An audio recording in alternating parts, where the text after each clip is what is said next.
Diriwayatkan al-Imam al-Bukhari rahimahullah dengan sanadnya dari Al-Barra ibnu Azib radhiyallahu anhu yang menceritakan tentang kronologi yang terjadi dari perang kedua yang dialami oleh kaum muslimin setelah Badr, yaitu perang Uhud.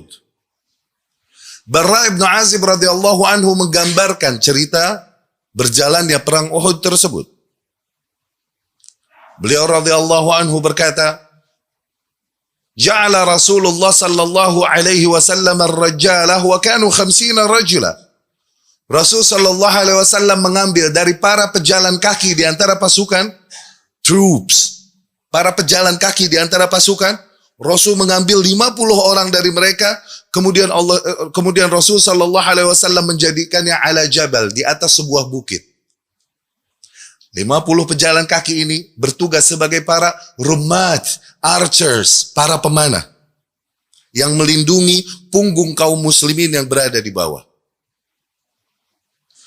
Wa ammara alaihim Abdullah ibnu Jubair radhiyallahu anhu. Kemudian Rasul menjadikan pemimpin para pasukan pemanah yang berada di atas bukit ini Abdullah ibnu Jubair radhiyallahu anhu.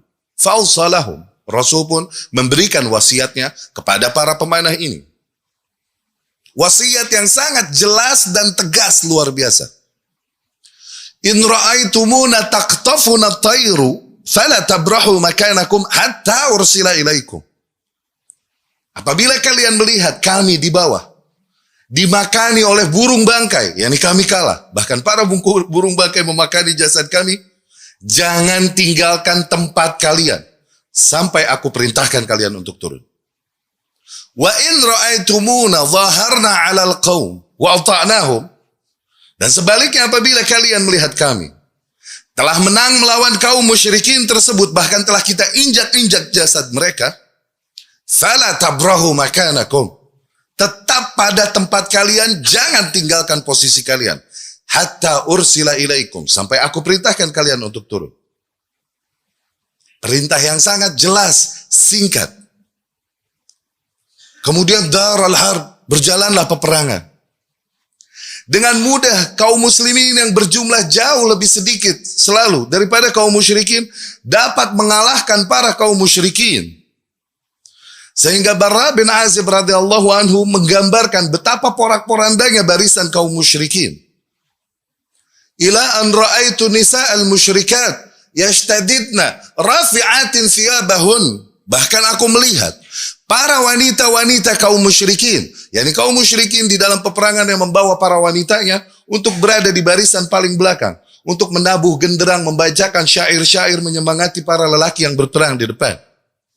Para wanita kaum musyrikin yang berada barisan paling belakang, mereka lari terbirit-birit seraya mengangkat gamis mereka ila anzahar khalakhiluhun wa asukuhun, sehingga tampak pada wanita-wanita itu gelang-gelang kaki dan betis mereka. Seporak-poranda itu barisan kaum musyrikin. Kemudian kaum muslimin pun menghentikan pengejaran. Kemudian kaum muslimin mulai mengumpulkan apa yang ditinggalkan oleh para pasukan musuh dari ghanimah yang Allah halalkan untuk kaum muslimin. Kemudian kembali kepada mereka yang berada di atas bukit.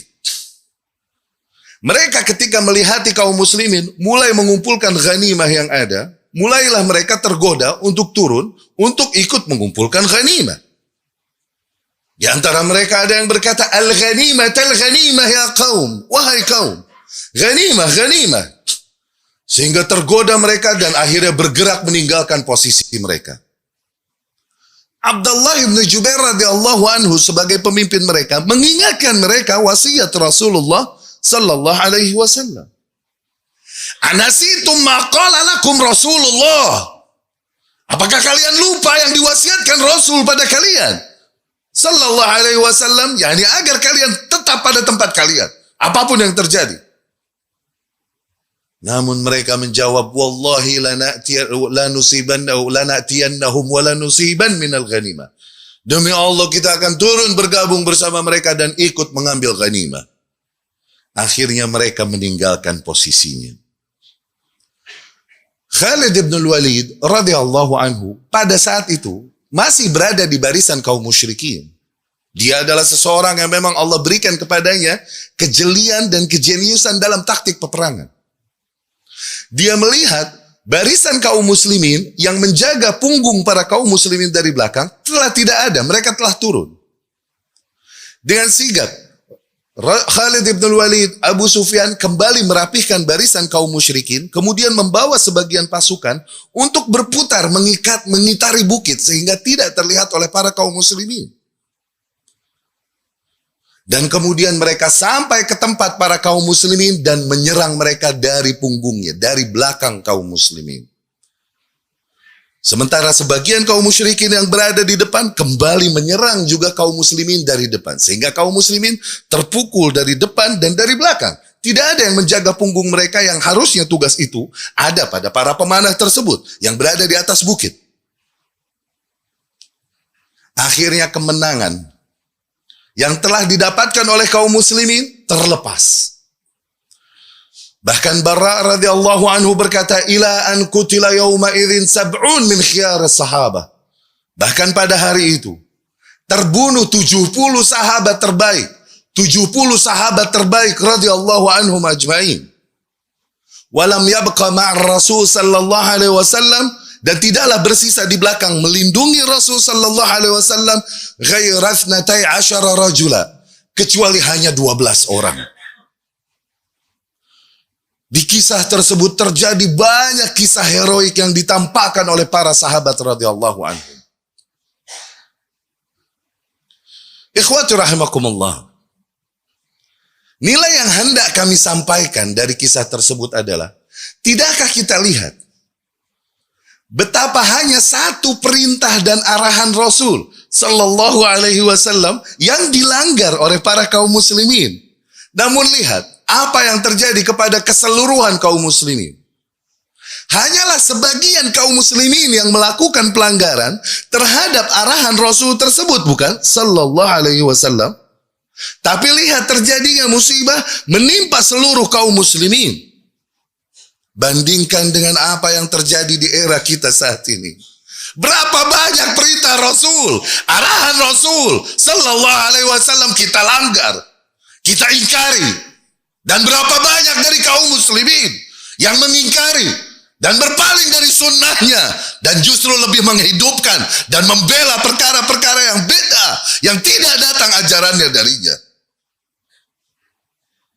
Tidakkah kita lihat degradasi moral yang luar biasa pada para wanita kaum muslimin?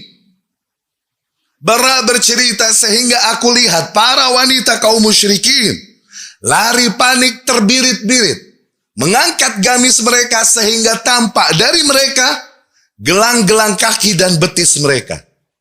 Barra menceritakan hal tersebut radhiyallahu anhu karena pada tradisi Arab, bahkan kaum musyrikin, aib untuk wanita menampakkan gelang kaki apalah lagi betisnya bagi para kaum musyrikin.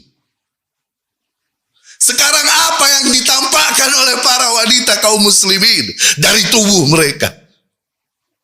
Setelah semua itu, ikhwati rahimakumullah, kita masih mengeluhkan kekalahan, kemunduran yang Allah timpakan pada kita. Allah berfirman, ittaqu fitnatan la tusibanna alladhina zalamu minkum khassa. Takutkah kalian terhadap fitnah, azab yang tidak hanya Allah timpakan kepada orang-orang zalim saja di antara kalian, merata.